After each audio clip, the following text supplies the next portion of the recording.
Hello everyone, this is your weather on the fly outlook and discussion for Friday, April 11, 2025. Update concerning convective outlook days 4 to 8. Valid for Monday, April 14th through Friday, April 18th, 2025.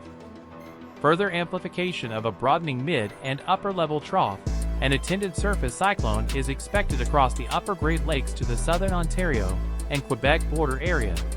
Poleward moisture quality from the western Gulf will remain suboptimal, but will continue to improve beneath a lobe of the southern Great Plains elevated mixed layer.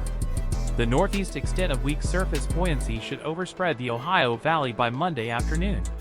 This portion of the front will coincide with robust 700 to 500 millibar southwesterlies, yielding potential for fast-moving convection. Guidance consensus suggests this will remain the favored corridor for at least a damaging wind threat.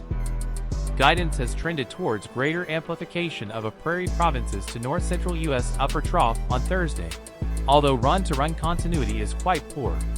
This would be accompanied by a cold front sweeping southeast into the south-central states, with potentially greater low-level moisture relative to the prior system. Some severe potential may become evident once predictability improves. Be sure to share, like and subscribe for the latest Storm Prediction Center outlooks.